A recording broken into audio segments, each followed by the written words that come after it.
আমার প্রশ্ন হচ্ছে, আমি তো এভাবে অনেক কিছু স্যাক্রিফাইস করতেছি, আমার ভয় হয় যে আমার ছেলে আছে, আমি তাকে এই বেদাতি পরিবেশ দিতে চাই না। আর আমি নিজে অনেক কিছু মানে চাপের মধ্যে থেকে অনেক কিছু স্যাক্রিফাইস করতেছি। তো আমার প্রশ্ন হচ্ছে, এই পরিবেশে আমি নিজেকে কিভাবে মানে চলাবো, আমি সহ আমার ফ্যামিলি সহ আমার ছেলেকে নিয়ে আমার কোনো চিন্তা হয় আর কি। শুকরান। আপনি সিরাতুন নবী নবী আলাইহিস সালামের জীবনী পড়বেন, মাক্কি জীবন। যখন আল্লাহ নবী ও সাহাবীরা যখন ইসলাম যখন গ্রহণ করলেন, কবুল করলেন, সেই সময় তার প্রতিবেশীরা কিভাবে তাকে টর্চার করতো, কিভাবে টর্চার করতো। আপনার উপরে কি আর হয়েছে, কিছু হয়েছে তেমন কিছু কিছু হয়নি।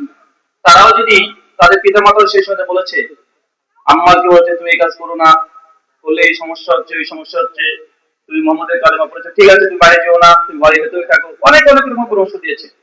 সত্য জানার পরে যদি সেটা আপনি নিজে একাকী যদি গোপনে থেকে যান, তাহলে সত্য ওখানে ভাবিত হবে না। এটা আপনার দায়িত্ব হবে তখন প্রচার করা, প্রসার করা। আপনি যদি এগুলো স্যাক্রিফাইস করে দেন, আরেকজন হক পাবে, সে স্যাক্রিফাইস করবে, যেন মানুষের সত্য দাওয়াত পৌঁছাবে না। যখন সত্য গ্রহণ করবেন, এই ধরনের অনেক সমস্যা আসবে, এটা স্বাভাবিক। সবর করেন, ধৈর্য ধারণ করেন, রবের কাছে দোয়া করেন। যে আপনার সঙ্গে বেশি শত্রুতা করছে, যে আপনার সঙ্গে সবচেয়ে বেশি শত্রুতা করছে, তার জন্য বেশি সে দোয়া করেন। আল্লাহ নবী দুজনের জন্য দোয়া করতেন, একটা আবু জাহেল আর একটা ওমর ইবনে খাত্তাবের জন্য। কেন? দুজনই সবচেয়ে বেশি শক্তি দেখিয়েছে নবীর বিরুদ্ধে। আর আল্লাহ নবীর সাথে দোয়া করতেন, আল্লাহ এই দুইজনের মধ্যে যে কোনো একজনকে তুমি হেদায়েত দিয়ে দাও। ওমর বিন খাত্তাবের হৃদয়টাকে আল্লাহ পছন্দ করেছে আর তাকে হেদায়েত দিয়ে দিয়েছে। ওমর বিন খাত্তাব এখন কি হয়ে গেছে, ইসলামের জন্য একদম জীবন বন্ধ দিয়ে দিয়েছে, ইসলামের দ্বিতীয় খলিফা হয়ে গেছে।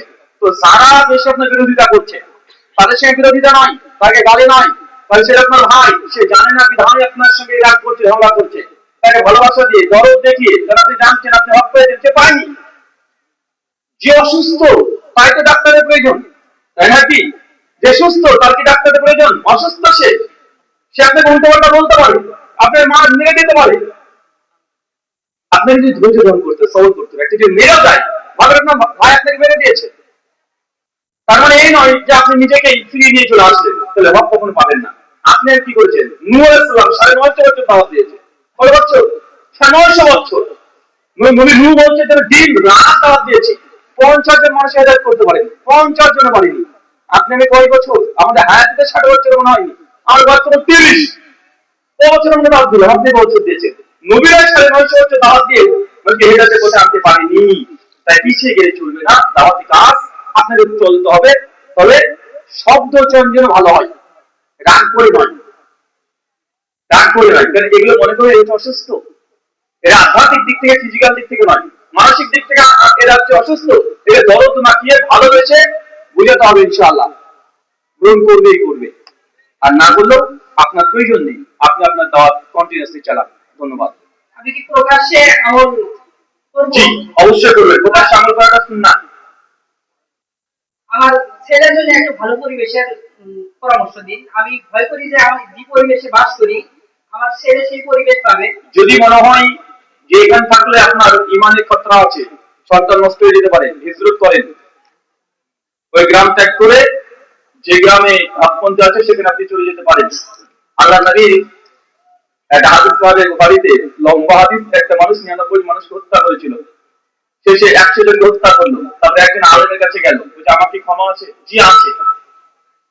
তখন বললেন কি, যে তুমি ওই গ্রামে চলে যাও, তোমার গ্রামে আর যাবে না, কারণ তোমার গ্রামে যারা আছে সব খারাপ, এই গ্রামে গেলে তোমার আবার ইমান ধ্বংস করে দিবে। তাই নেককার মানুষের সঙ্গে চলাচল করো। তা আপনার কাছে মসজিদ ওখানে যখন থাকলাম, ছেলেরা বিধাত শিখবে, তাই গ্রামকে থেকে হিজরত করতে পারেন। তবে আমি বলবো অসুস্থ মানুষের চিকিৎসাটা জরুরি, না যাওয়াটাই ভালো। বরং ছেলেটাকে কোন আবাসিক মাদ্রাসাতে ভর্তি করে দেন, সেখান থেকে সে যদি শিখবে, কারণ 8-10 বছর তাকে তো পড়তেই হবে, পড়তে হবে না? কোন আবাসিক মাদ্রাসাতে ভর্তি করে দেন, পড়াশোনা করুক, আপনি দাওয়াতি কাজ করেন, চিকিৎসার কাজ করেন। শুকরান।